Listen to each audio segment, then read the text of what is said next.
Hey, yeah, good morning, everyone. So I'll kind of give you guys a quick synopsis of what was going on. The Coast Guard launched us and decided to send a rescue crew from Air Station Corpus Christi at about 6:30, 7 a.m. on Friday, the 4th of July. I just happened to be on the duty crew with Ian Hopper, Blair Rougefort, Seth Reeves, some of our crew members in the Coast Guard.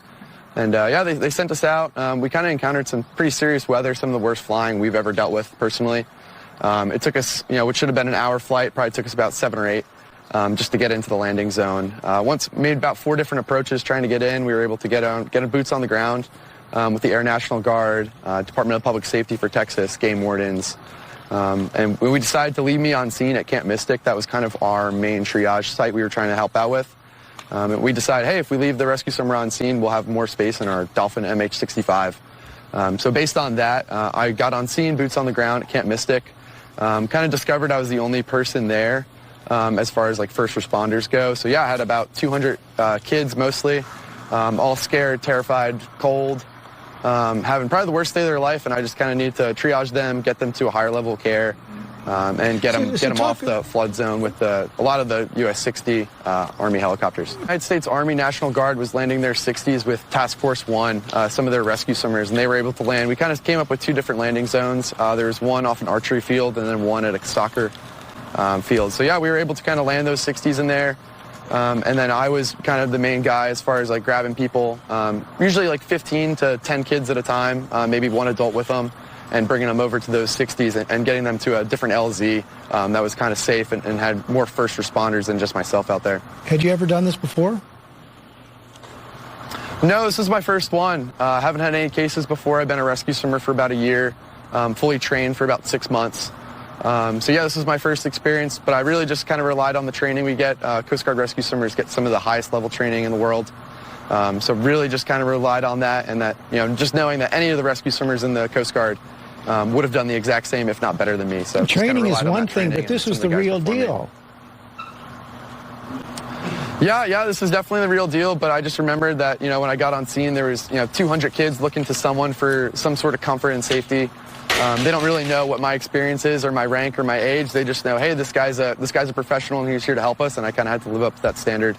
But yeah, the real heroes, I think, were the kids on the ground. Like, those guys are heroic, and they were dealing with some of the worst times of their lives, and they were staying strong, and that helped inspire me to kind of get in there and help them out.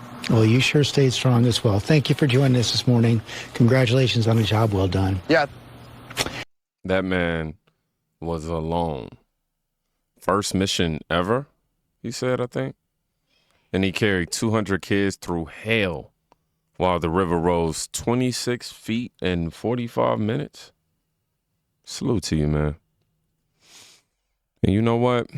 He didn't ask what side of the aisle they were on. He didn't check for pronouns or privilege. He just saved their lives. That's what real men do. Now, look at what the left did next. Hey, y'all. Hey, I just wanted to say, as a proud Texan, I've been seeing people doing the fuck around and find out who you voted for. Let me tell you, this is not about politics. One thing about a Texan, we're going to pick up and we're going to help our neighbors. We don't give a damn who they voted for in this time of need. What need to be done is we need to find these babies. That's what we worried about. No politics, no nothing. Small businesses, big businesses, HEB, I know y'all seen it. We all pull our boots up and help each other. We don't give a damn. Blue, yellow, orange, white, brown. We all gonna help each other. I love y'all, and again, Texas strong. Amen to that. She said it right. This ain't about red or blue. This is about right or wrong.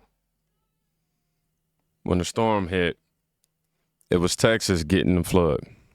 And against the flood. Rather, I'm sorry, I meant to say against the flood. But when the cameras turned on, the left made it politics. They used those dead children like pawns. And unfortunately, it gets worse. I thank the Fairmont Police Department. They were brave. I mean, they was actually, I have video of the officer swimming. You know, he gave up his spot on the rescue boat that they had. He actually let the first responders keep the boat because it wasn't enough room for all of them to fit on it. And I've never seen that type of heroism in real life. I was reaching out to try to help him. He was swimming. He said, no, save yourself, get away, save yourself. I've never seen that act of heroism in real life. And I want to thank the EMTs. I want to thank the first responders, the police department, the fire department, and anybody that helped. But I'm telling you, man, the heroes, God sent those heroes. And I thank them for saving our lives. These officers swam through filth. I thank the fair. Risked their own lives. Gave up rescue seats for strangers just to save lives. But what did the leftists do in return? They spit on that sacrifice. Let me show you. Shay Perkins, Houston Food Board member. This woman, a public board member, laughed while white girls drowned. Said it was a whites-only camp. Like that justifies death. Negating the fact that, hey, we have HBCUs. You see what happens when hate becomes your religion? You didn't mourn those kids. She celebrated their suffering. And don't think she was alone. Here comes the rest of them. Ever considered that maybe that flood in Texas killing all those kids is God's divine punishment? Y'all are killing your own kids. Killing your own kids. I hate to see it. I hate to see it for any kid, but to be honest, if you're just all killing your own kids, I'm going to let it go, you know?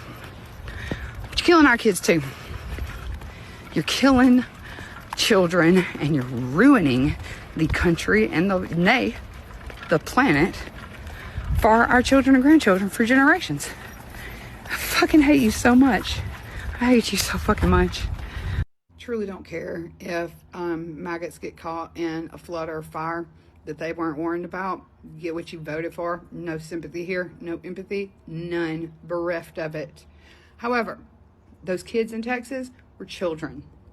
I don't blame them for a thing. But it doesn't escape me that had it been a camp for gay kids instead of a Christian camp, there'd be a lot of people on this app talking about how it was God's will and God sent that flood. So, let me get this straight. It's really hard for me to maintain patience and not crash out right now because I really genuinely want to. You hate a group so much that when their children drown, you call it God's punishment?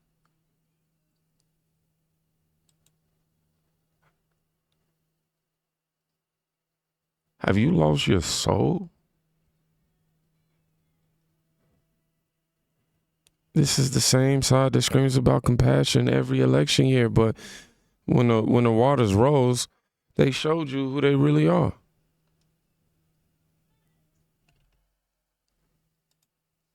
It's a hard pill to swallow, huh? The fact that if you would have just voted for Kamala, that those kids in Texas and all those families in the RVs would more than likely still be alive. And instead you just made fun of her laugh while people were screaming at you that if he was voted in, people were going to die. And look where we are. A bunch of parents who can't protect their own kids. It's a hard pill to swallow. Now they're saying your vote caused what happened to those children. That's gaslighting grieving parents, man.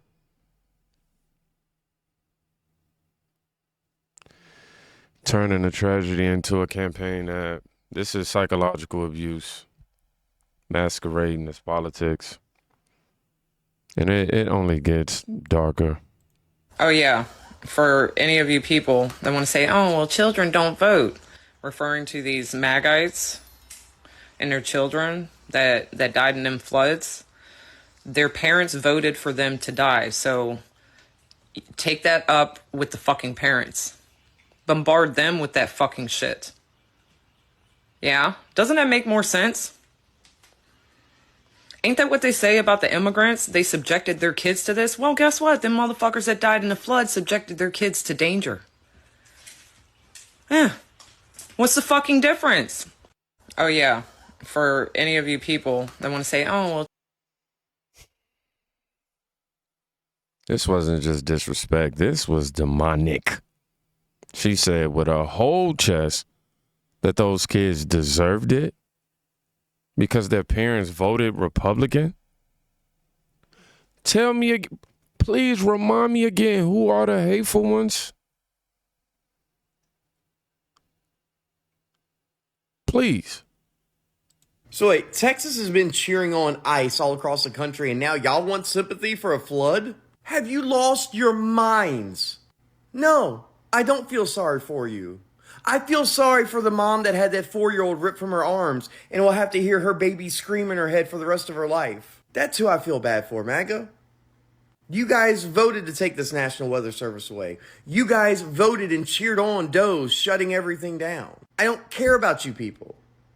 I hope you suffer worse than anyone. Can't take no more. I really can't. It's about another 30 seconds of this. You're cheering for death now. You want to watch parents mourn and just sit back and pop popcorn. You think that's justice? You are not the resistance. You are the problem.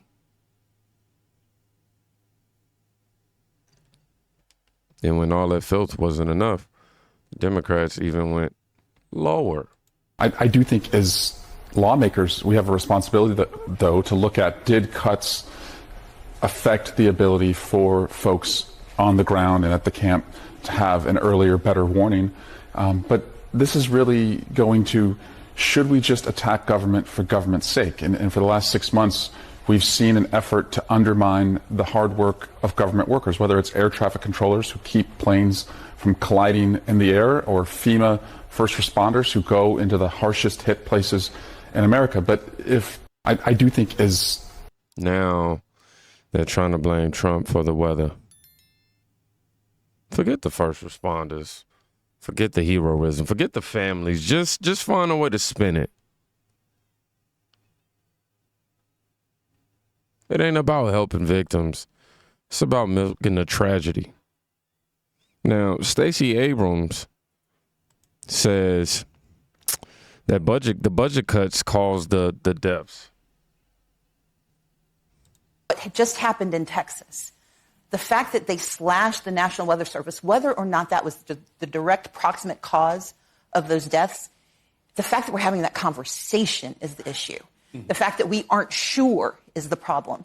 And so we need to hold to what we deserve.